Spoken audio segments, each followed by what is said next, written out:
While you may not find yourself in a high-speed chase every day, vehicle safety, tire safety, is always an issue. Whether you're responding to a call or reporting for duty, even the best drivers and safest vehicles can face potentially hazardous situations in the daily performance of your duties. You ever had a blowout? At speed, high speed? We all know it can happen. To some of us, it has. So what do? Do you brake or just hang on and ride it out? Are blowouts controllable, or is that just a myth? Then there's all the hype about hydroplaning. When can it happen? How does it happen? Can it be avoided? And what if your vehicle needs only 2 new tires? Do you put them on the front or rear axle of your vehicle? Is there really a difference? And finally, what about tire inflation pressures? Are they really that important? So what if my tires are low? Does it matter? Alert International, in conjunction with Michelin North America, will answer these very important questions for you today. In May of 2003, Alert International members, President Bruce Cabral from the Georgia Public Safety Training Center, Vice President Richard Maxwell from New Jersey's Colts Neck Township Police Department, and Sergeant Jerome Bowman of the Georgia State Patrol traveled to Michelin's Lawrence Proving Grounds. Michelin has over 3,000 acres of test tracks in Lawrence, South Carolina, dedicated to testing their products in a variety of conditions. They were met there by Michelin's Mickey Zambelis, Bob Walker, Mac Demir, and Jack Lawless, as well as Officer Donnie Ward of the Lawrence County Sheriff's Department. In no time, the team mapped out a course of action to address these 4 crucial safety areas. Controlling blowouts. We blew out tires mounted on both the front and rear axles of police vehicles while traveling at high rates of speed to determine vehicle controllability. Hydroplaning. Testing various speeds and tire pressures. In only 3/16 of an inch of water, even we were surprised at the difference only 5 psi can make at 60 miles an hour. Wait till you see the results. Positioning new tires. We did extensive testing on Michelin's wet skid pad to determine where you should mount new tires on your vehicle, if you only need 2. The results will surprise you. Maintaining inflation pressure. We studied this issue on Michelin's wet handling track and came away with a new respect for tires and what is necessary to maintain them. The vehicles we used for our tests were donated by the Georgia State Police and the Lawrence County Sheriff's Department. We thank them for not only letting us use their vehicles in sometimes violent maneuvers, but also for providing police personnel to drive the vehicles. We spent 2 days at Michelin's Proving Grounds, generating data to answer our questions and letting the chips fall where they may. All tests were done over and over again to prove repeatability. That was our goal. Repeatability is the true measure of any test. And now, it's time to share our results with you. Let's begin with blowouts. In order to create the most realistic blowouts for our tests, we used sheet explosives and blasting caps. Now, this combination gives us the noise level desired, as well as an instantaneous blowout. After all, it's not the blowout that scares the driver. It's the noise of the blowout that startles you. Michelin engineer and explosives expert Bob Walker prepared our tires by first skiving out a 5-inch by 1/2-inch section of upper sidewall area. He then glued on sheet explosive with a blasting cap on the end. A self-vulcanizing patch placed over this area protects the charge during the blowout run. He wired the blasting cap to a slip ring and ran the wires inside the vehicle. We used the lighter as our power source. A simple downward push on the detonation button activates the charge.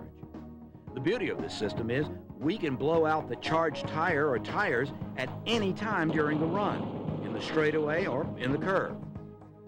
These tests take a lot of work and manpower. Besides an explosives expert, we also used accomplished support personnel, including Michelin's tire expert, Jack Lawless, who handled the mounting and dismounting chores. 2 people are needed in the vehicle for these tests, a driver and a detonator. Michelin's advisor, Mickey Zambelis, had the detonation honors on all blowout runs, while Michelin's Mac Demir was our test driver for the braking blowout runs. Which tire should we blow first? A front or a rear tire? We chose to test a rear tire first because it presents the more dangerous situation of the two. When a rear tire blows, a number of things can happen. Nothing, that is, the vehicle will continue to go in a straight line unless the driver induces steering input, or the rear end can sway as a result of the blast. So what do you do with a blowout? Brake? Let up on the gas and ride it out? Or do you accelerate and drive your lane? The correct answer, the safe answer, is to accelerate and drive your lane. Yes, accelerate. To prove this point, let's first watch what happens when you brake with a blowout. Watch the vehicle's attitude after Mac applies the brakes. Okay, here we go. As you can see, Mac brakes hard, steers to the right, a typical driver reaction with the left rear blowout. And as soon as Mac did that, the vehicle began to oversteer, and Mac induced left input to try to correct. As you can see, the results are disastrous. He lost complete control of the vehicle. Suppose this happened on a crowded highway. You know the rest. Remember, always remember, if you brake hard and induce steering input in a blowout situation, the vehicle has control of you. You don't have control of the vehicle. Now let's do it the right way. In order to show you what the driver feels and what the vehicle does, we mounted cameras in the vehicle as well as at the blowout position. We also used a chase car to record the vehicle's movements. Our last camera was mounted in a stationary position away from the vehicle to record the complete blowout run. For the rear tire failures, we used Lawrence County's 2002 Crown Victoria, driven by Officer Donnie Ward. Sergeant Jerome Bowman drove the Georgia State Patrol 2003 Crown Vic Cruiser for the front tire failures. Let's do the rear tire blowouts first.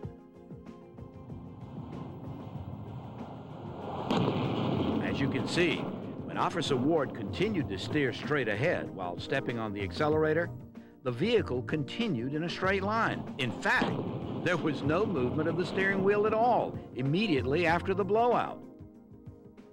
When you induce steering input, you put the vehicle in an oversteer condition, resulting in possible loss of control. Let's look at this again, this time from all angles.